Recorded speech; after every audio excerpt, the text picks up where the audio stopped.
Hey, this is Mr. Kingsbury. Welcome.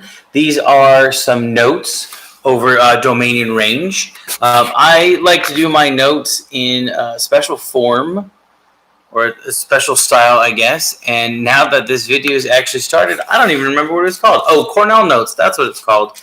I just like the way that they're organized. I think they flow well. There's actually a lot of things you can do with them we won't get into this year, but they're pretty good. Anyway, to start off with, make your heading, put your name. I put Mr. Kingsbury because that's me. Put the period that you have Algebra 2. Put the date that you're doing this. And I realize that you may be in my class, you may be in someone else's class. That's okay. Just put whatever period you have Algebra 2 there. And this is Algebra 2, so make sure you call those notes Algebra 2 notes. This is the review unit, so I'll always put the unit here, and then the topic is here. Today we're going to talk about domain and range. And before you can talk about something, you have to know what it is you're going to talk about. In this case, our essential question, which tells us what we're going to talk about, is going to be, how do I represent the domain and range of a function? Now, the short answer to that question is, it really, really depends. And it depends on the type of function and what you're given and how you're asked to represent it. So let me just go over some of the basics really quick, and then we'll do a couple of examples, and we should be done pretty quick. So here we go. First of all, what is domain? Well, the domain of a function is all the possible x values that can be used.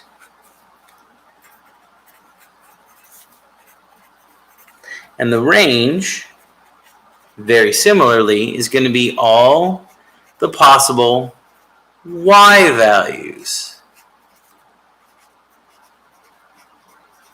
that can be used.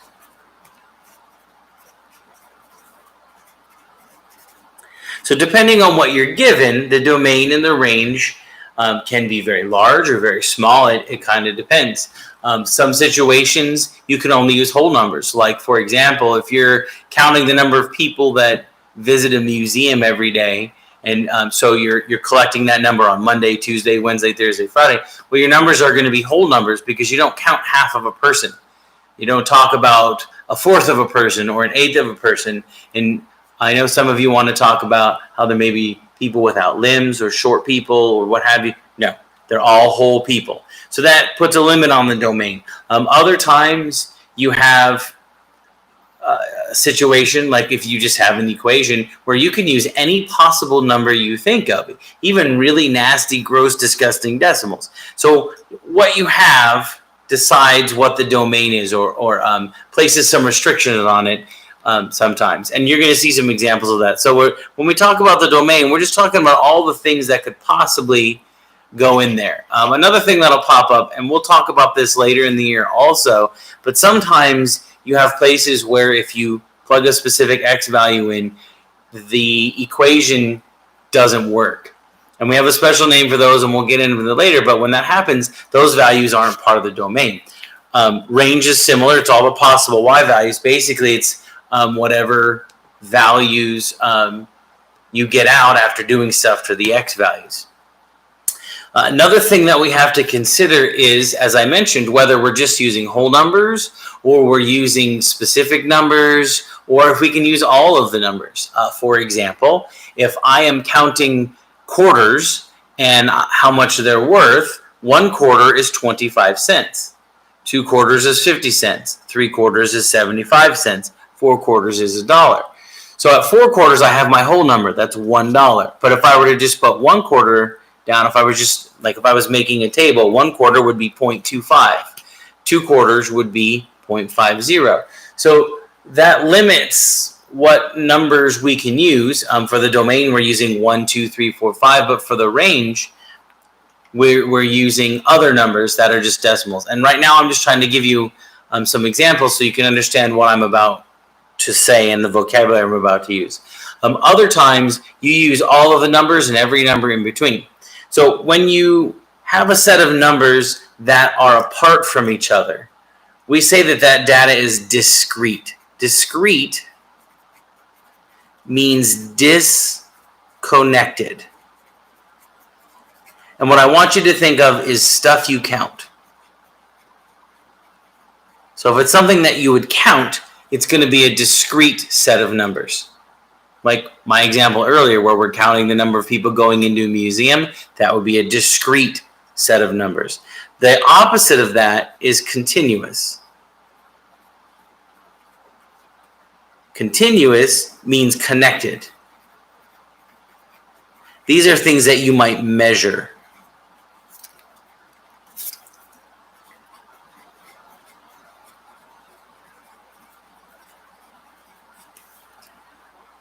So just some examples, like for example, if you're counting gumballs, that's a discrete situation. But if you are measuring growth of some kind, like say the growth of your son or the growth of your dog or cat or something, that's going to be continuous. Because in order to go from, for example, I have a 5-year-old son, so he recently grew from 4 foot 1 inch to 4 foot 1 3/4 inch. Well, he didn't just jump from 1 inch to 1 3/4 of an inch. He had to pass everything in between. So that's what makes it continuous. Okay, keep that in mind. That what you want to ask yourself is, would I count these, or would I measure them?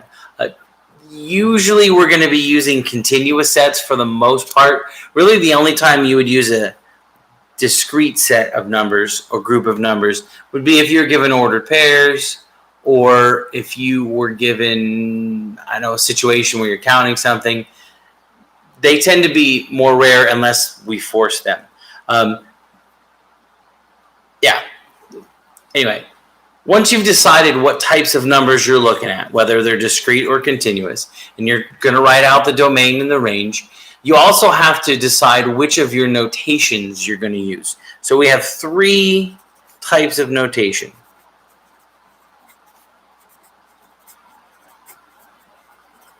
The first one is inequality notation.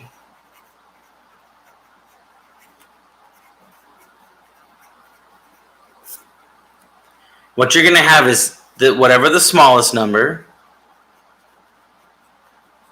is, and then you will either use a less than or a less than or equal to sign, and then you'll have either X or Y, depending on whether it's domain or range, and then once again, either a less than or equal to sign, and then the largest number. Now, sometimes you have to use the infinity symbol, because the domain or the range goes on forever and includes everything. So when you do that, and this is just a side note, so I'll make a little asterisk here. And it just occurred to me, you probably can't see what I'm writing. I'm so sorry. Here's my little asterisk.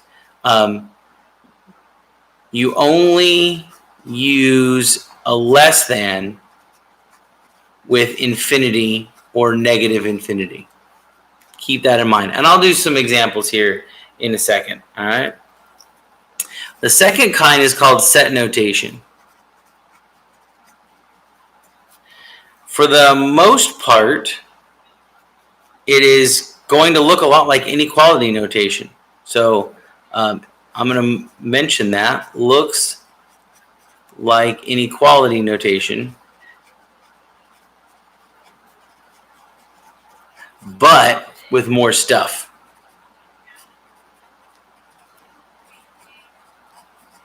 Usually there's a brace, and then you have an X or a Y, and then you have this line, and the line means such that,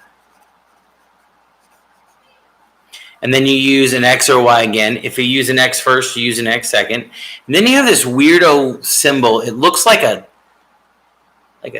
E, some kind of funky E. This means is an element of.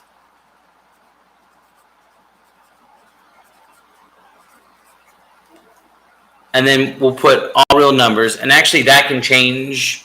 For us, it's just going to be all real numbers, so you don't need to worry about it. And then you put your inequality.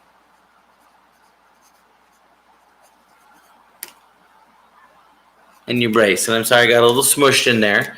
But that's what it looks like. And basically the inequality here is like what you would write up here. That just formalizes it a little bit more. So I'll make that little note here more formal. Because you are declaring We are using all of the x's that are part of the real number set and that meet this inequality. So you're being a little bit clearer about what you're using.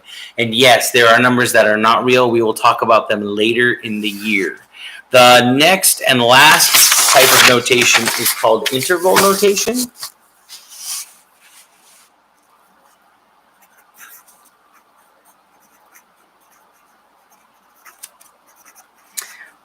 Interval notation is by far the simplest. It also has an issue with identifying whether it's domain or range. Here's what I mean. You're either going to use a bracket or a parenthesis, and then there will be the smallest number that could possibly be in the set, and then you'll put a comma, and then the largest number, and then a bracket or a parenthesis. And I know what you're thinking. How do I know which one to use? Well, it depends on whether it's included or not. Way back when you talked about inequalities on a single number line, you may remember that you talked about using, that is a horrible line. You may remember that you talked about using dots, right? That if you had some number and you had an open dot, that number is where it stops or it starts, where the set stops or starts. But if it's open, that number is not included in the set, right? Versus a closed dot,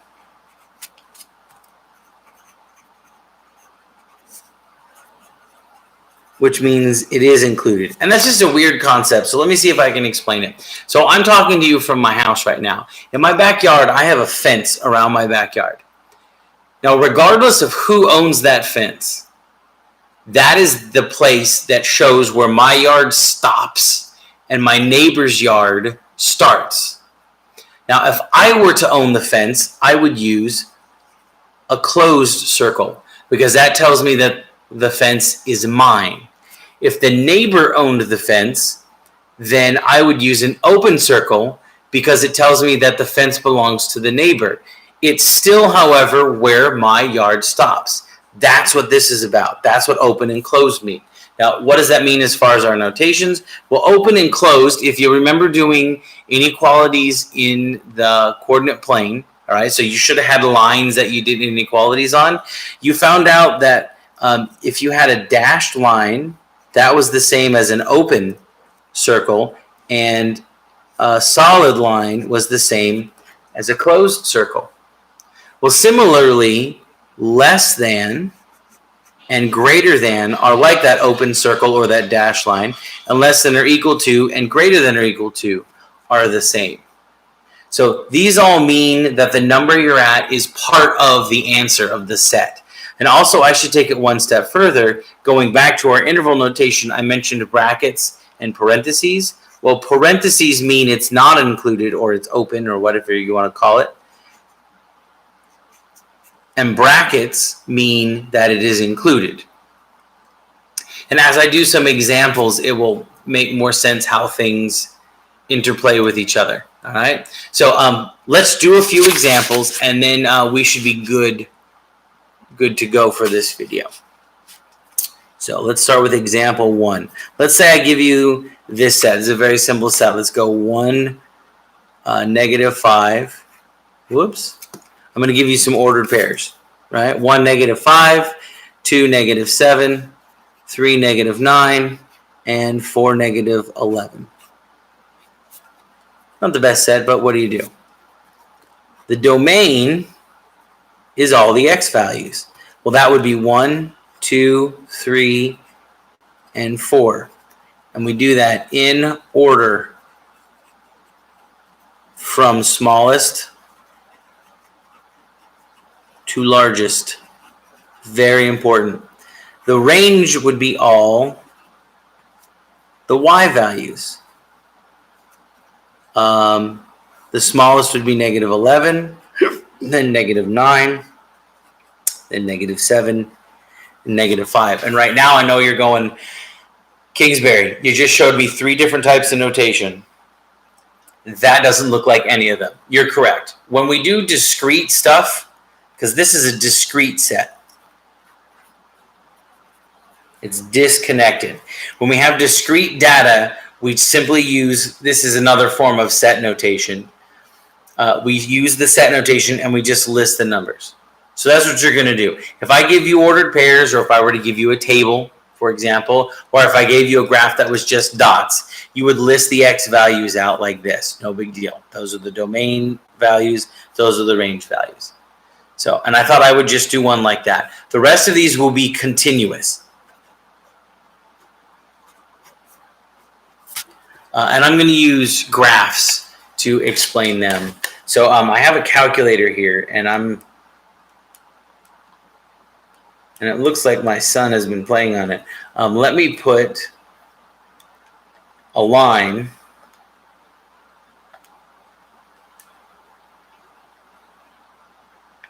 into my calculator.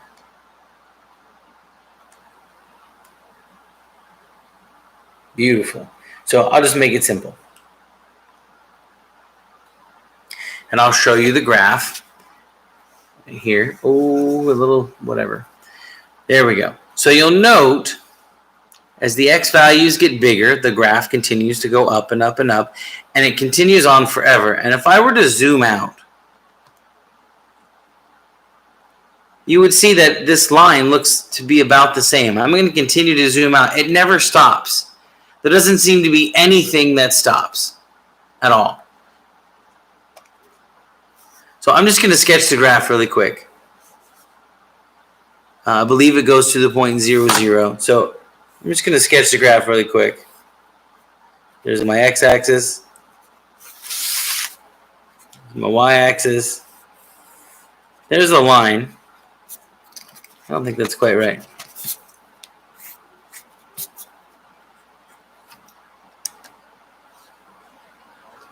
So it goes to the point 1, 2, and it goes to the point 0, 0. So let's just do something like that. And I'm just sketching it. This is a horrible, horrible, not accurate graph. I'm just really putting this stuff in here so I have something to reference. All right, so that's the point 1, 2. That's the point 0, 0.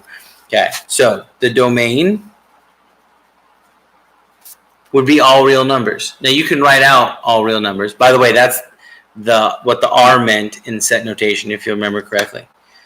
You can write out all real numbers. I don't care. You're not going to see that on our test or in any of our homework anywhere, though. So let's start with inequality notation.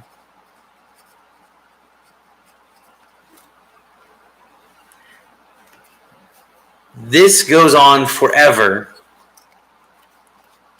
Remember, I zoomed out here, right? And the line went on and on and on and on and on and on forever and ever. So if I were to take this line and smoosh it onto the x-axis, it would cover all of the x values in both directions, which means it goes to negative infinity and it goes to positive infinity. So the smallest number would be negative infinity, and we always use less than with that. We're doing domains, so we would use x. We always use less than with positive infinity. So it would look like that. And we have a couple of different families of functions we'll look at where the domain does that. It goes to all real numbers. So you can write that. Now, if I was going to write this in set notation, I would write almost this exact same thing. And in fact, I'm going to copy it like that because that part's going to be in there and it closes with the brace, but it also opens with the brace. And I would say x, since I'm dealing with domain, such that x, right, line means such that x is an element of all real numbers, comma, and which we read as and negative infinity is less than x is less than infinity. So this says we're looking at all the x values such that x is a real number and it's between negative infinity and positive infinity. It's a very specific and mathematical way to say everything. The last one would be interval notation. And I got to admit, I find interval notation to be very simple to use. Again, we know that the smallest value is going to be negative infinity and the biggest value will be positive infinity. All we have to do is put a comma between them And I probably should have said this, and so I'll make a note now. But with infinity, you always use parentheses. So let's go back up here and just make a note. Always use parentheses with infinity and negative infinity. Note that down. That's very important. Okay. So that's what it looks like there. That's all real numbers. It's not too bad. Let's try another example. I'm going to go to the next page. This time I'm going to use a parabola, which is what you get when you graph a quadratic or something with it where there's an exponent of 2 in there. So I'm just going to keep this simple.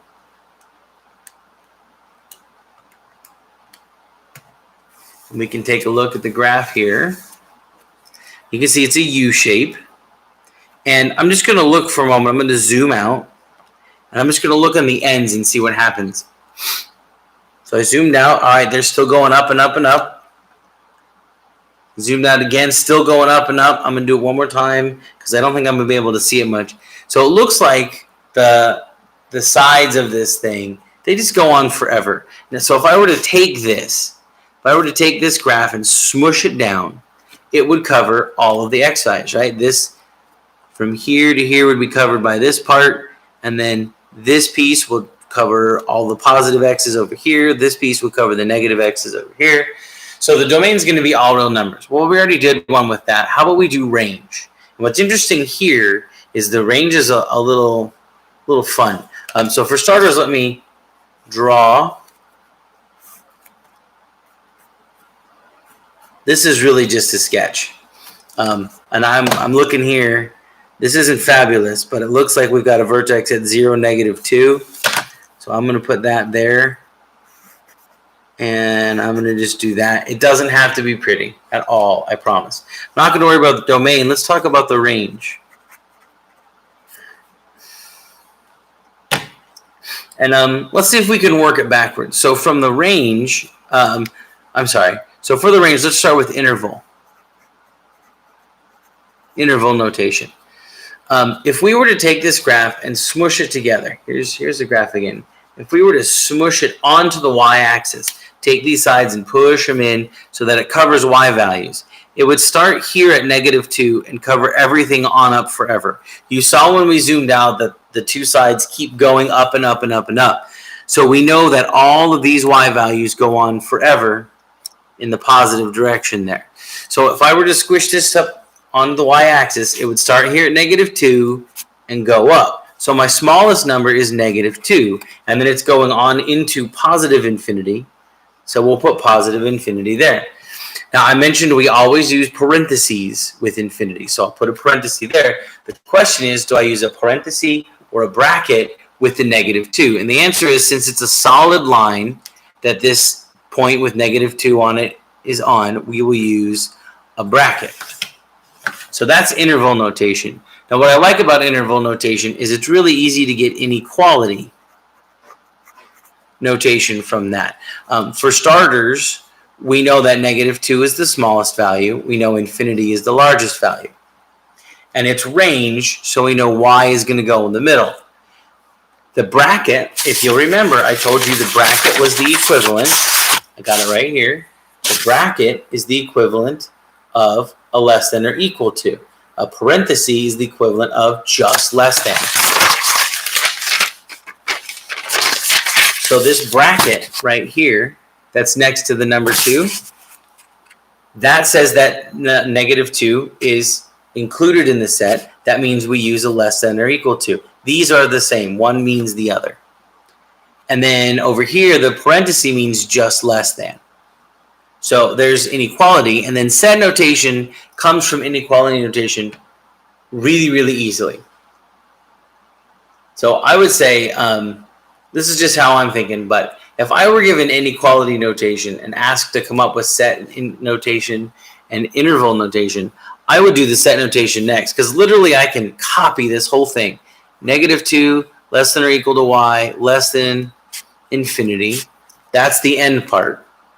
And then I can do the beginning part. We're doing range. Range is the y values. So y such that y is an element of, that's that funky e, of all real numbers, and then put a comma. So all I really did was copy this inequality that we basically came up with from what we were given here, or from the interval notation, I should say. All I have to do is copy that and then put this little normal piece in front of it, y, such that y is an element of all real numbers, and then don't forget to put braces around it. Okay? So there's that. Now, if I were given inequality notation, I would take it to set notation, and then I would take it to interval. Those are pretty easy. If I was given set notation, which we'll do in a second here, all you got to do is take this last part, and that becomes the inequality notation. And then if you take the inequality notation and drop the letter, right, and change the inequalities into brackets and parentheses and put them on the outside and smush the stuff together, then you have interval notation. In fact, let me give you an example of just that. And I believe this will be my last example for the day. We do have practice problems that you can do, so feel free to do those and get a little extra help here. All right, so last one, and I'll put it on my calculator. It's going to be a square root function, which is kind of neat. So let me type it in so you can see. I'm just going to do the square root of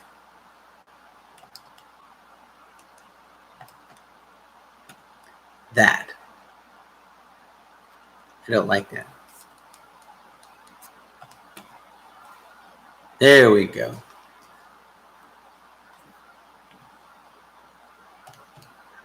Let me show you what I've got going on here. It's not fabulous. It's not as curved as I wanted, but this is a square root function. Basically, I'm taking the square root of stuff.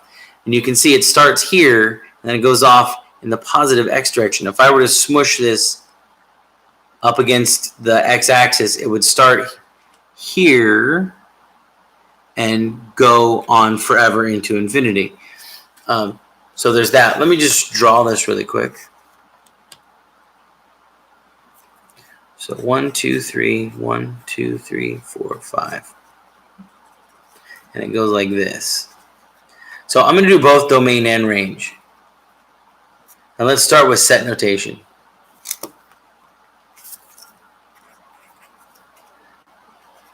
So to begin with, we're doing domain, so that's the x value, such that x is an element of all real numbers. That's just formal. That never changes. You just write that out. And then we need the inequality. So I'm looking here, and it looks like it starts at 3. If I were to smush this up on the x-axis, it would smush to 3. And then it would go forever into the positive infinity direction. So I'm going to start with 3. And we're doing domain, so I'll put an x, and it goes to infinity. And then the question is, do I use less thans or less than or equal to? You always use a less than with infinity. And because this is a solid line right here, and it is included, the end point of a graph is always included like that. We use less than or equal to. So that's set notation. From there, inequality notation should be super easy, right? We got 3 is less than or equal to x is less than infinity. So that works well. And then lastly, we have interval notation. And I can take, oh, you know what? I put these on here and they don't need to be on here. I can take my inequality notation and make an interval very easy. 3 is the smallest number. Infinity is the biggest number. So I write them next to each other and put a comma between them. And then the question is, do I use a bracket or a parenthesis? Well, infinities always use parentheses. No two ways about it. The 3, however, we need to look at the sign to decide if it's a parenthesis or a bracket. And this is less than or equal to. That or equal to means that we're going to use a bracket like that. And there you go. I could do the range, but I feel like this video has gone on quite long. I'm intended it to only be about 15 minutes, and it's twice that. So thank you for playing along. I appreciate it very much. And I'll see you in class. Bye.